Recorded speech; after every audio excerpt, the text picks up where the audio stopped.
India's number 1 varicose veins hospitals ఐబీసీను సంప్రదించండి. మీ నొప్పి లేని ప్రయాణాన్ని ప్రారంభించండి. నమస్కారం, మీరు చూస్తున్న సుమన్ టీవీ. నేను మీ కీర్తి. ఆడవాళ్ళకి పీరియడ్స్ వచ్చిన టైంలో దేవాలయాలకి ఎందుకు వెళ్ళకూడదు అన్నది ఎప్పటికీ కాంట్రవర్షియల్ టాపికే. అసలు కొన్ని సింపుల్ సీక్రెట్స్, కొన్ని సింపుల్ లాజిక్స్ ఉన్నాయండి దీని వెనకాల. ఈ జనరేషన్ పిల్లలు మస్ట్గా తెలుసుకోవాలి. మన సైన్స్ ఏం చెప్పింది, మన సనాతన ధర్మం ఏం చెప్పింది, ఎందుకు చెప్పింది, ఈ విషయాలు మనతో షేర్ చేసుకోవడానికి ప్రముఖ ఆస్ట్రాలజర్ బ్రహ్మశ్రీ నందిబట్ల శ్రీహరి శర్మ గురుగారు ఉన్నారు. నమస్తే గురుగారు. వాగర్థావివ సంపృక్తౌ వాగర్థ ప్రతిపత్తయే జగతః పితరౌ వందే పార్వతీ పరమేశ్వరౌ ఆదిత్యాయ చ సోమాయ మంగళాయ బుధాయ చ గురు శుక్ర శనిభ్యశ్చ రాహవే కేతవే నమః. శృంగేరి జగద్గురు పీఠాధిపతులకి, కంచి పీఠాధిపతులకి నమస్కారములు తెలియజేసుకుంటూ కార్యక్రమాన్ని ప్రారంభిద్దాం. గురుగారు, ఇందాక నేను చెప్పినట్టుగా ఆడవారికి పీరియడ్స్ వచ్చే టైంలో ముఖ్యంగా దేవాలయాలకి కానీ వంటగదిలోకి ఎందుకు వెళ్ళకూడదు అన్న దానికి చాలా సీక్రెట్స్, లాజిక్స్ ఉన్నాయండి. హాఫ్ నాలెడ్జ్ పీపుల్ ఎందరో వచ్చేసి మాట్లాడడం వల్ల ముఖ్యంగా ఈ జనరేషన్ పిల్లలకి లాజిక్స్ కావాలి, వారికి క్లారిటీగా ఎక్స్ప్లెయిన్ చేయడం కావాలి. రీజనింగ్ చేస్తూ ఉంటారు, ఎందుకు అని అడుగుతారు మనం ఏమైనా చెప్పిన వెంటనే. సో ఆ విషయాన్ని మనం ఈ వీడియో ద్వారా ఇవ్వగలిగితే మన సనాతన ధర్మం ఏం చెప్తుంది, సైన్స్ దానికి ఎలా లింక్ అయింది అన్నది అర్థమవుతే కనుక తప్పకుండా పాటిస్తారని నా నమ్మకం.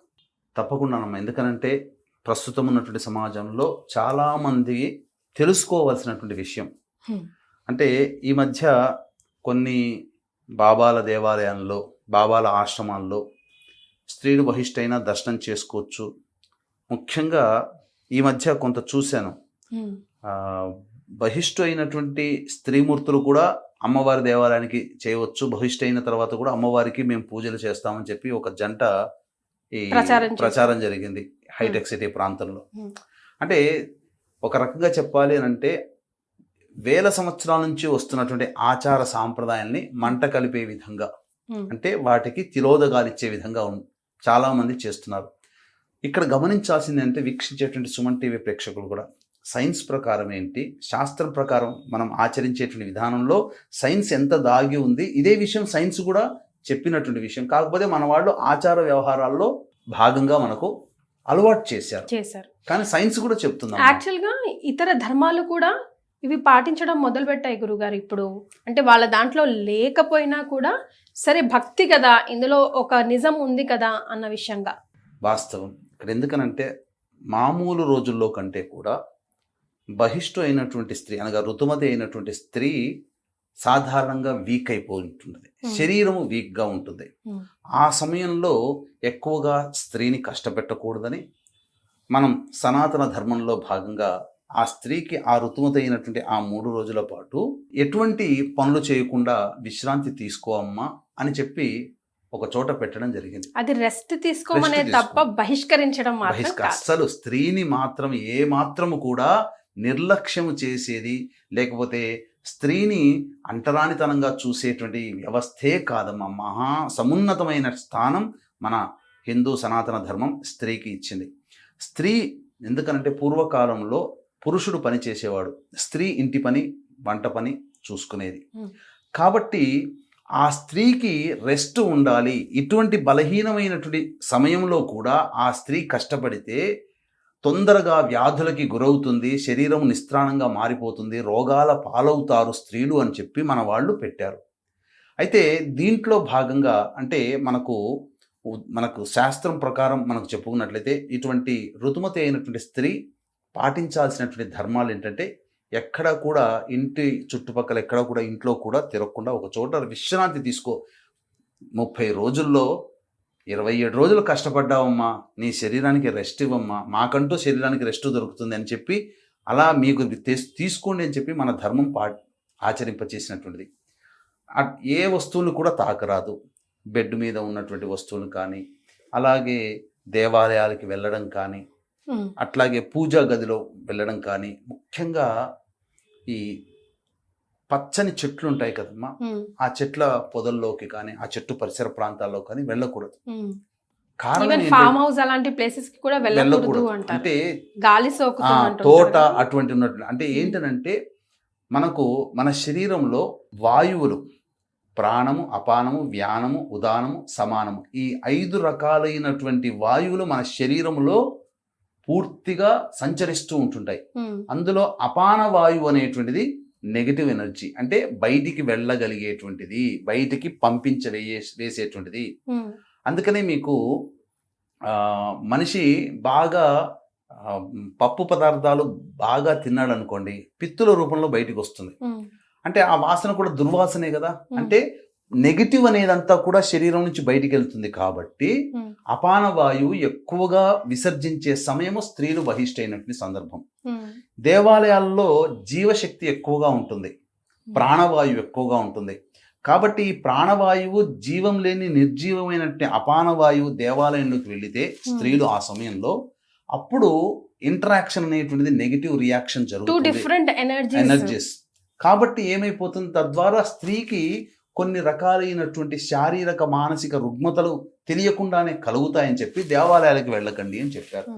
కానీ మనం వెళ్ళే ఉద్దేశం కూడా దేవాలయాలకి పాజిటివ్ ఎనర్జీ గ్రాస్ప్ చేసుకోవడానికే కదా గురుగారు. ఇటువంటి నెగిటివ్ ఎనర్జీ బాడీ నుంచి రిలీజ్ అవుతున్నప్పుడు రోగాలు వచ్చినప్పుడు, రోగం వచ్చింది అంటే ఒక వ్యక్తికి, పురుషుడికైనా స్త్రీకైనా, ఆ రోగం వచ్చిన వ్యక్తి నుంచి శరీరం నుంచి నెగిటివ్ ఎనర్జీ పాస్ అవుతుంటుంది. ఆ టైంలో దేవాలయానికి వెళ్తాడు, రోగం ఉన్నవాడు హాస్పిటల్కి వెళ్తాడు, అక్కడ మళ్ళీ పాజిటివ్గా తయారు చేసుకొని అప్పుడు కానీ దేవాలయానికి వెళ్తారు. అలాగే మనము దేహానికి అనారోగ్యం లక్షణాలు ఉన్నప్పుడు, స్త్రీకి అనారోగ్య లక్షణం ప్రతి నెల ఈ సంబంధించినటువంటి ఋతుమతి అవ్వడం, ఇది ప్రధానంగా. అందుకనే మన వాళ్ళు విసర్జించారు దేవాలయానికి వెళ్ళడం. అంతేకాకుండా చంటి బిడ్డల్ని ఎత్తుకోకూడదు.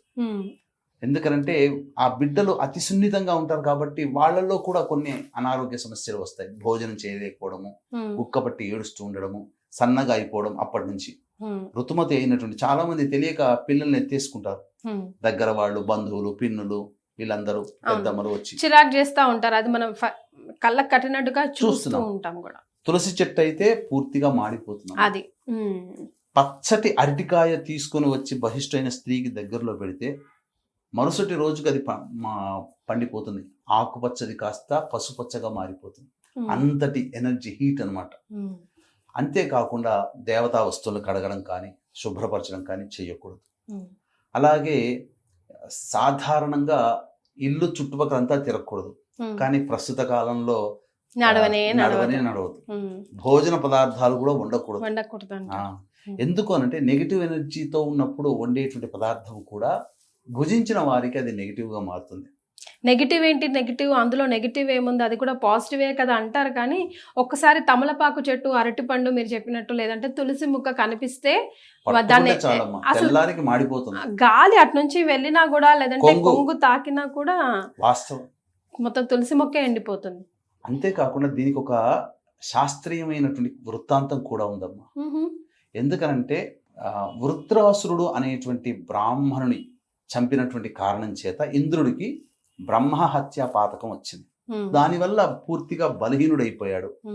ఇక ఇంద్రాద్యష్ట దిక్పాలకుల యొక్క పాలన ఇవన్నీ కూడా ఆగిపోయాయి. అప్పుడు అందరూ బ్రహ్మకి మొరపెట్టుకుంటే అప్పుడు ఆ ఇంద్రుడి యొక్క బ్రహ్మహత్య పాతకాన్ని మోయడానికి ఎవరు సిద్ధపడతారని చెప్పి విచారిస్తే 4 ముందుకొస్తారు. ఒకటి భూమి. ఒకప్పుడు ఈ బ్రహ్మహత్య పాతకాన్ని 25% భూమి తీసుకుంటుంది. ఒకప్పుడు ఎంత తవ్వినా ఆ తవ్విన ప్లేస్ లో మళ్ళీ పూడుకపోయేది కాదు. కానీ ఇప్పుడు ఏంటనంటే ఎంత తవ్వుతామో భూమిని, కొన్నాళ్ల తర్వాత అది మళ్ళీ పూడుకుపోయే విధంగా వరాన్ని పొందింది భూమాత. అదొకటి తీసుకున్నందుకని, బ్రహ్మహత్య పాతకాన్ని తీసుకున్నందుకని. వృక్షాలు, అందుకనే వృక్షాలు కూడా ఈ బ్రహ్మహత్య పాతకాన్ని తీసుకున్నటువంటి కారణం చేత వృక్షం నుంచి బంకలాగా అప్పుడప్పుడు బయటికి వస్తుంటుంది కదమ్మా, అది బ్రహ్మహత్య పాతకం. అందుకనే వృక్షాలు ఏం వరాన్ని పొందాయి, కాండములు నరికి వేసినా మళ్ళీ దాని నుంచి చిగురు అయ్యేటట్టుగా, చిగురు నుంచి మళ్ళీ జీవం పొందేటట్టుగా. అందుకనే కొమ్మలు నరికేసినా మళ్ళీ అక్కడి నుంచి మళ్ళీ చిగురు వస్తుంది. అదొకటి, ఆ వరాన్ని ఆ విధంగా పొందాయి. 3వది సముద్రుడు తీసుకున్నాడు. సముద్రుడు తీసుకోవడం వల్ల, ఆ బ్రహ్మహత్య పాతకం సముద్రుడు తీసుకోవడం వల్ల జరిగింది ఏంటి, సముద్రుడి దగ్గరికి వెళితే నురగ రూపంలో మనకు అంటుతుంది కదమ్మా, అది బ్రహ్మహత్య పాతక లక్షణం. ఈ పరంగా తీసుకున్నందుకు గాను సముద్రుడికి కలిగినటువంటి వరం ఏంటంటే, సూర్యగ్రహణాలు కొన్ని అమోఘమైనటువంటి పుణ్యతిథుల్లో సముద్ర స్నానం చేసిన వాళ్ళకి సకల పాప విముక్తి కలుగుతుంది. అంతకుముందు సముద్రంలో అసలు స్నానమే చేసేవాళ్ళు కారు. కానీ గ్రహణాది శుభ పుణ్య తిథి యోగ తిథులు. ఉన్నటువంటి సమయాల్లో స్నానం చేస్తే పాప విముక్తి. అందుకనే ప్రజలందరూ సముద్ర స్నానానికి వెళ్తుంటుంటారు. ఈ వరాన్ని పొందింది. 4వ భాగము స్త్రీలు తీసుకున్నారు. అందువల్లనే స్త్రీ ప్రతి మాసము ఋతుమతి అవుతుంది.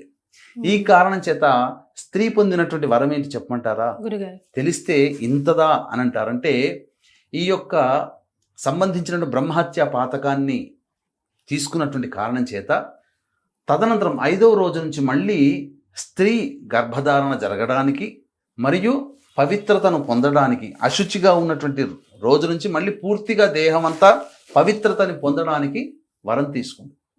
ఎలా గురుగారు? అదే ఆ వరమే పవిత్రతను పొందుతుంది. అప్పటి నుంచి పరిశుద్ధులు అవుతుంది. అది ఇది ఈ విధంగా ఉన్నటువంటి దాగినటువంటి రహస్యం. ఇంద్రుని ద్వారా పొందినటువంటి శాప ప్రభావమే స్త్రీలకి వచ్చింది. బ్రహ్మహత్య పాతకాన్ని స్త్రీలు పంచుకున్నందుకు గాను అప్పటి వరకు తెలియకుండా ఎన్నో దోషాలు చేసి ఉంటారు. ఏది ఋతుమతి కానంత వరకు ఆ దోషాలన్నీ కూడా ఋతుమతి అయినటువంటి కారణం తర్వాత 5వ రోజు నుంచి మళ్ళీ పరిశుద్ధురాలు అవుతారు. అది కారణం.